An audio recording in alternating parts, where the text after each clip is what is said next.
Bok, ja sam Tina i dobrodošli u moj YouTube kanal. Prije nekoliko dana sam se vratila iz Srbije, bila sam u Beogradu gotovo tjedan dana, te sam odlučila u videu pokazati neke stvari koje sam kupila, takozvani haul video, pa krenimo. Ono što ja volim raditi je kad dođem u neku novu zemlju, da stvari koje kupujem budu nekako autentične. Dakle, ako sam u Istanbulu, onda kupujem neke knjige koje imaju veze sa Istanbulom. Ako sam, u Koreji, probat ću njihovu kozmetiku i tako dalje. Dakle, volim kupovati autentične stvari. Podijelila sam ovo u 3 grupe. Dakle, prvo ću govoriti o make-upu, a onda o knjizi koju sam kupila i konačno o hrani.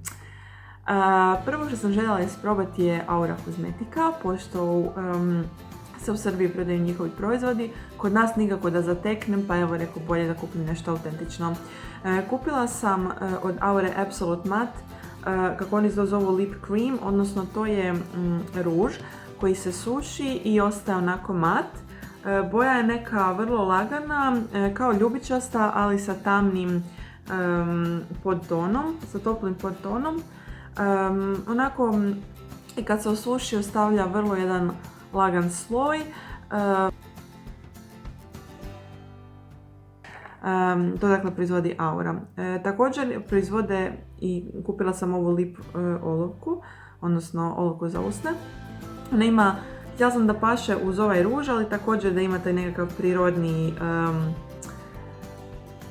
prirodni nijansu, tako da evo vidite ovdje. Sljedeća stvar koju sam kupila je jedna knjiga. Autor je Momo Kapor, a knjiga se zove Vodič kroz srpski mentalitet.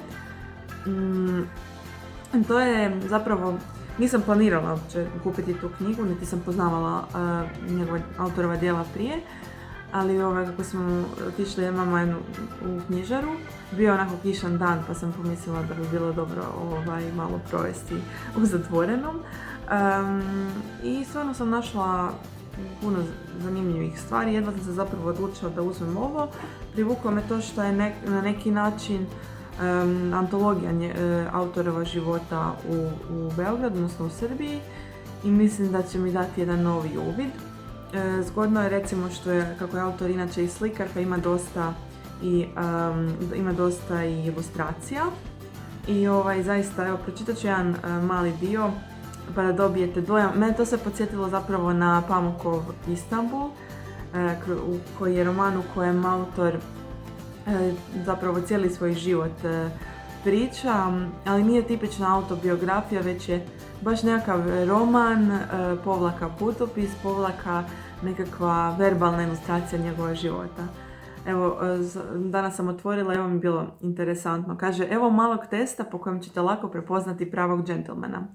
Kada zauzmete mjesta za zajedničkom stolom hotelskog restorana, pravi džentlmen će uvijek, istog časa kad sedne, staviti preko kolena salvetu, dok će ostali koji to nisu mirno sedeti sa smotanim piramidama od salveta za tanjirima. Stavljanje salvete na krilo opšte je poznati znak konobaru da je gost spreman za obed. I ovo mi je posebno interesantno. Kaže, nećemo posebno isticati sitne gestove kao što su pridržavanje stolice dami koja sjedi pokraj džentlmena, sipanje pića, jer jedna dama nikada ne dohvata sama bocu, ma koliko bila žedna, pripaljivanje cigareta, pridržavanje kaputa ili jakne, kao i otvaranje i zatvaranje automobilskih vrata. Jer prave dame u stvari i ne znaju gdje se nalazi kvaka. Jako jedan autoironičan i zabavan način kako on to prikazuje. Ono što sam još kupila, a nije proizvedeno u Srbiji, ali mi se stvarno svidjelo, su ove sunčane naočale. Pošto se u mom gradu, u Rijeci se nedavno zatvorio Aldo i više ga nema, u Beogradu sam odmah otišla tamo i našla sam si ove super sunčane naočale. Inače uvijek kupujem isti stil, ali ove su me tako nekako osvojile i mislim da će biti odlične sad za ove tople dane, da se lako kombiniraju sa skoro svim pošto su crne i evo.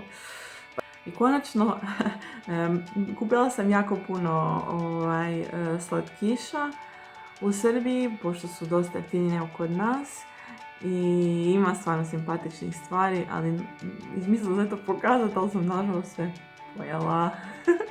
I jedino što mi je ostalo je ova plazma, mljeveni keks. Ima još od drugih brendova, ali ja znam kad sam prvi put otišla u Srbiju još 2003. Ovaj BAM njihov mi se svidio i tad sam prvi probala plazmicu.